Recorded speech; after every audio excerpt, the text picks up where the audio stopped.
Welcome to Dark and Divine Encounters. I'm your host, Denise Dodge, and each episode I'll be guiding you through the mysterious realms that lie just beyond our understanding. Here, we explore real paranormal encounters or unexplained phenomenon that range from the unsettling to the uplifting. Prepare yourself for two true occurrences each episode, one eerie and the other remarkable. Life is a mix of trials and triumphs, and I've seen that the paranormal is no different. Don't forget to subscribe, hit the like button, and follow us on social media for updates. New episodes drop every Wednesday. Please note this podcast features experiences of paranormal activity and true crime elements, which may contain details or descriptions that may be unsettling or triggering for some listeners. Take care of your needs first and always. Today we have two captivating stories that will take you on a journey from the depths of darkness to the heights of hope. For our dark segment, we're taking you to the remote and rugged province of Gevaudan in 18th century France. Here, a terrifying creature known as the Beast of Gévaudan unleashed a reign of terror, brutally attacking and killing over 100 people. The mystery of this fearsome beast, its horrifying attacks, and the desperate attempts to hunt it down continue to haunt the annals of history. What was this monstrous creature, and why did it target the people of Gevaudan? Could it have been a large wolf, an exotic animal, or something more sinister? For our divine segment, we're going to hear about the life-saving Tommyknockers. These mystical beings said to inhabit the mines of Cornwall and later on the United States were believed to protect miners by warning them of impending cave-ins and other dangers. How did the legend of the Tommyknockers come to be, and how many miraculous rescues have these little known creatures conducted? We are traveling back to the 18th century to a rugged and remote province in south-central France. Here we find the tale of a creature so terrifying, it became a legend, the Beast of Gévaudan. Our story begins in the summer of 1764. The people of Gevaudan, a rural region surrounded by the Majaride Mountains, lived simple lives, tending to their farms and flocks. But this peaceful existence was shattered on June 30th when a young woman named Jeanne Boulet was found brutally killed near the village of Léobax. Her body was mutilated, and the marks on her flesh indicated an attack by a large ferocious beast. Panic and fear spread throughout the village like wildfire. More attacks followed in rapid succession, each more gruesome than the last. The descriptions of the beast varied, but common elements began to emerge. It was said to be as large as a calf or even a cow, with reddish-brown coat and a long, powerful tail. Its head was massive, resembling that of a wolf, but with a terrifying human-like gaze. The Beast of Gévaudan seemed to have a particular taste for human flesh. Women and children were its primary victims, often attacked while tending livestock or walking alone in the countryside. Survivors described a creature that was unnaturally agile and cunning, able to outwit even the most skilled hunters. It attacked with brutal efficiency, often decapitating its prey or tearing out their throats with a single bite. As the death toll rose, the authorities could no longer ignore the crisis. King Louis XV, distressed by the growing numbers of casualties and the national attention that the beast was garnering, sent professional hunters to Gevaudan. Jean-Charles Marc and his son, Jean-François, arrived with a pack of bloodhounds trained to hunt wolves. Despite their expertise, the beast eluded them, continuing its reign of terror. The De Navals were replaced by François-Antoine, the king's harquebus bearer. Antoine and his team scoured the forests and mountains, setting traps and organizing massive hunts. On September 20th of 1765, they killed a large wolf near the Abbey of Chassé. This wolf was unusually large, measuring over 6 feet in length and weighing around 130 pounds. Keep in mind, the average wolf in France, that would be the common gray wolf, is usually only around 3 to 4 feet in length, and typically between 80 and 100 pounds. They can sometimes measure larger than that, or way more than that, but it's just not common. So for this wolf to be over 6 feet in length, weighing over 130 pounds, that is incredibly large for any wolf. Antoine declared it to be the Beast of Gévaudan, and it was immediately sent to Versailles as proof of their success. For a brief moment, the region breathed a sigh of relief, but their hopes were dashed when, just a few months later, the attacks resumed.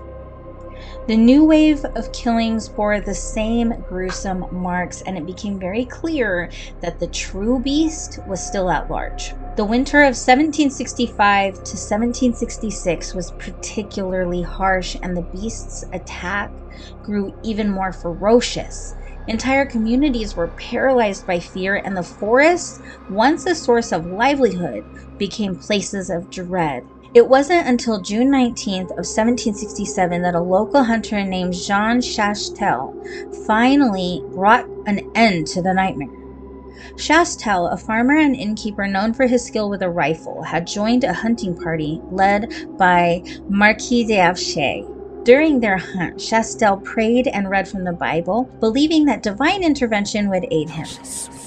When the beast appeared, he took careful aim and fired, striking it in the heart. Upon examination, the creature's stomach was found to contain human remains, confirming that this was indeed the Beast of Gévaudan. But what exactly was the Beast of Gévaudan? Over the centuries, theories have abounded, and there's really no good record of what it was that he shot. Some believe it was a large wolf, or maybe a hybrid, like a wolf-dog mix. Others speculate it was an exotic animal, like a lion or a hyena maybe, that escaped from a local menagerie. There even were those who thought the beast was maybe a serial killer, but using animal as cover for the crimes.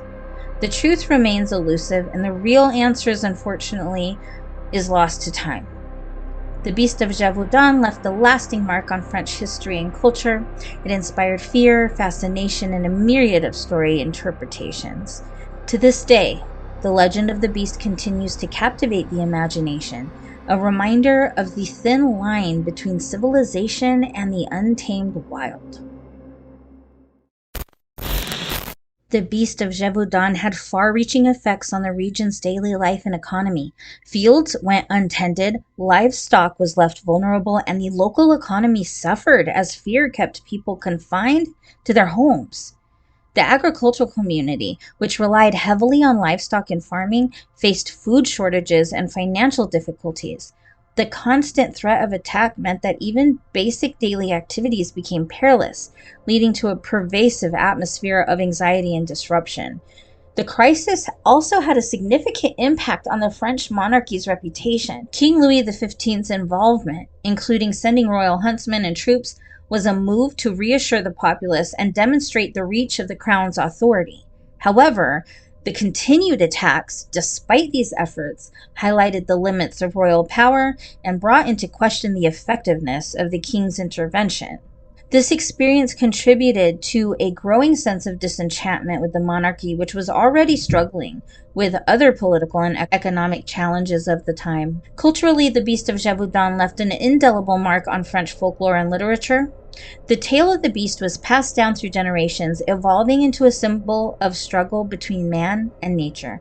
It inspired countless books, films, and documentaries, ensuring that the legend lived on long after the actual events. The story of the Beast of Gévaudan serves as a compelling reminder of how real-life horrors can morph into enduring myths, captivating the imagination and becoming a permanent fixture in cultural history. Thanks for listening to the chilling history of events that reminds us of the darker side of the supernatural. But here at Dark and Divine Encounters, we know that not all paranormal experiences are as terrifying as the legend of the Beast of Gévaudan. Sometimes they bring unexpected help and guidance, like the tales of the Tommyknockers. Let's shift our focus from here. Our next story hopefully will uplift your spirit and remind you not all encounters with the unknown have to be frightening.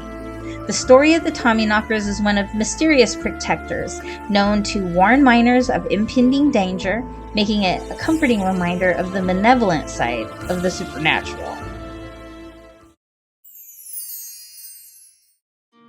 Mining is one of the oldest professions in the world, with its history stretching back to ancient civilizations. It's a perilous job, fraught with constant risk of explosions, toxic air, and even cave-ins. Among the many superstitions that have sprung from this dangerous occupation, one of the most fascinating is the legend of the Tommyknockers. The origins of the Tommyknockers can be traced back to Cornwall, England. Cornish miners believed in the existence of small, gnome-like creatures known as knockers. These beings were thought to be around 2 feet tall, with disproportionately large heads, long arms, wrinkled skin, and white whiskers. Often depicted wearing miniature versions of miners' garb, they were believed to be both mischievous and benevolent. The knockers would knock on the mine walls and guide miners towards rich veins of tin, or sometimes knock on the walls to warn them of impending collapses. When Cornish and Welsh miners emigrated to the United States during the 19th century, they brought with them the tales of these mystical beings. In America, the knockers became known as Tommyknockers. These Tommyknockers were said to be the spirit of miners who died in accidents, continuing their work in the afterlife. This, of course, we have to keep in mind, is a belief of the Tommyknockers that occurred here in America. Back in England, they believed them to be just miniature little spirits that lived in mines. But when the stories and the myth came to America, for some reason, they transitioned away from the gnome-like creature and started associating the Tommyknocker with the deceased spirits of other miners that passed away in the mine, trying to help their miners out and get them out to safety. Something to keep in mind with the original story of the Tommyknocker, or the knocker, is that if you don't show proper respect, their mischievous nature can sometimes turn malevolent. Miners would often leave offerings of food to appease the Tommyknockers, hoping to stay on their good side.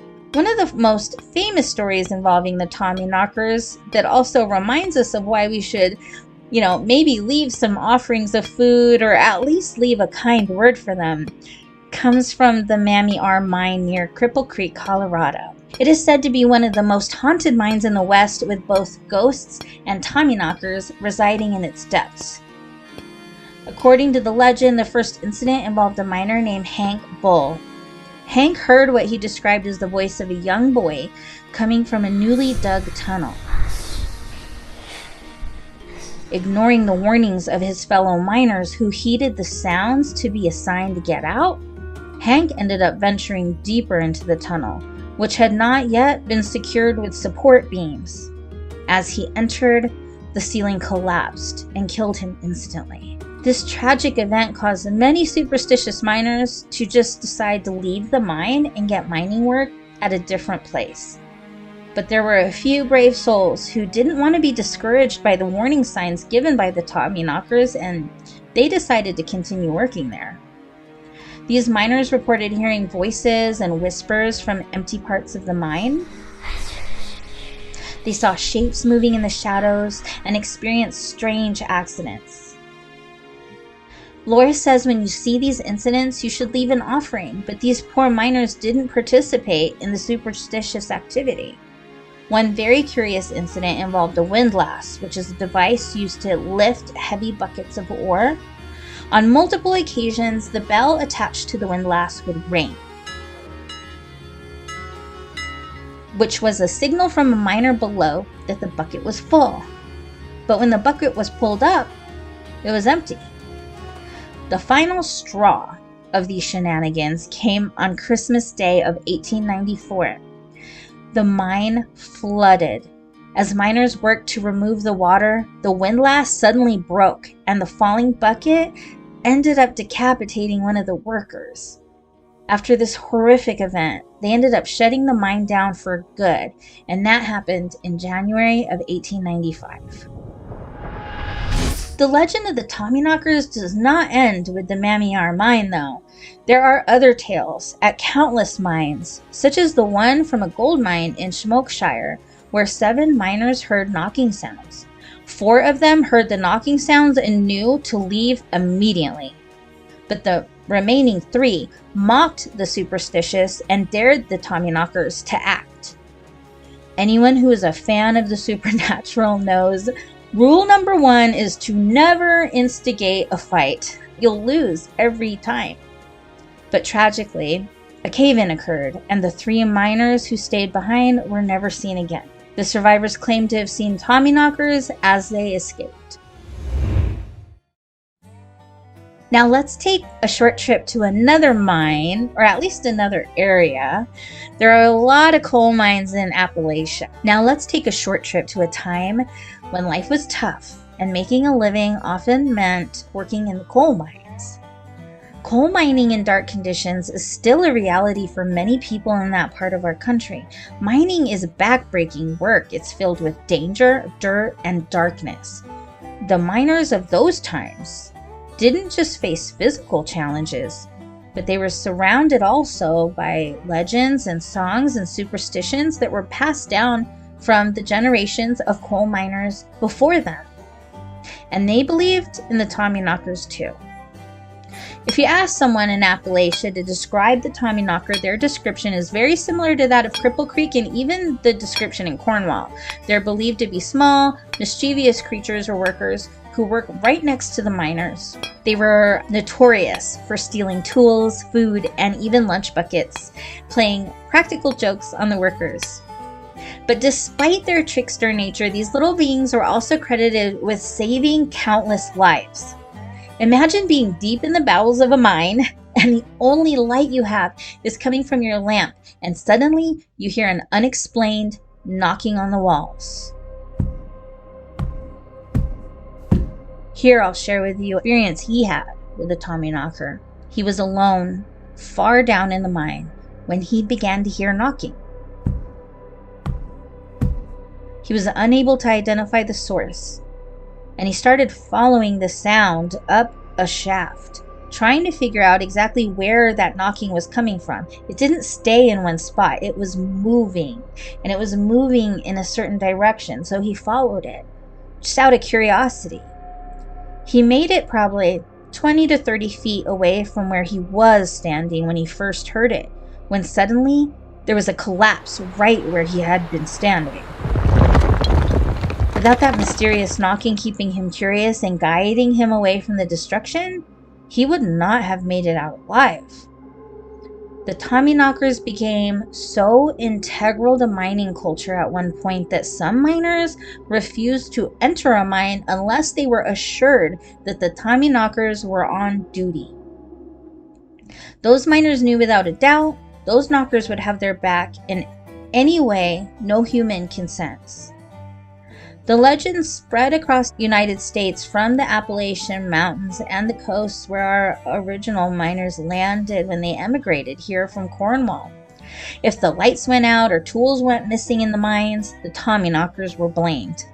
As time went on, many miners came to believe that these little creatures were the spirits of those who had died in previous collapses, returning to warn the living counterparts impending danger. It wasn't uncommon for miners to leave offerings of food to keep the Tommyknockers on their good side. When miners went on strike, they even included the Tommyknockers in their demands.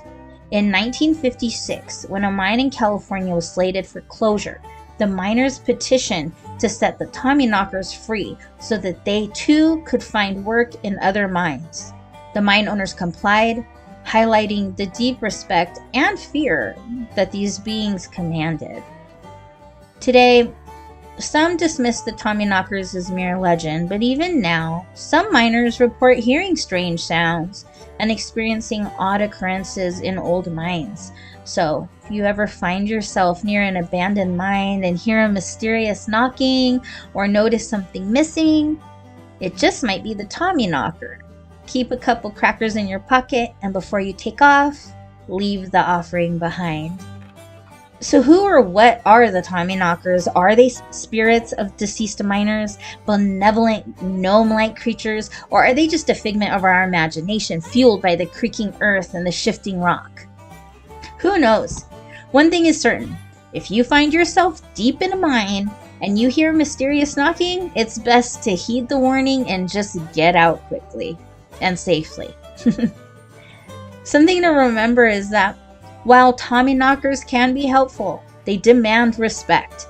So neglecting this can turn their pranks into deadly tricks. Always leave an offering, be it food, a kind gesture, or maybe just a word of thanks to show your appreciation. As we prepare for our second season, we'd love to hear your own paranormal experiences. Have you had an encounter with spirit or experienced something that you just cannot explain? Send your stories our way, and you might hear them featured in an upcoming episode. We always value your thoughts and suggestions for future episodes too, so if there's a haunted location or a ghost story that you think we should cover, maybe a question you want answered, let us know. Your feedback helps us create the content that you love, so you can reach out via email, social media, or through our website. Your support helps us keep exploring real paranormal encounters together. And that brings us to the end of the episode today. We've balanced the scales of the paranormal, revealing both the unsettling and the uplifting. Thank you for listening to Dark and Divine Encounters. Until next time, tread lightly but fearlessly, and leave some breadcrumbs along the way for good luck.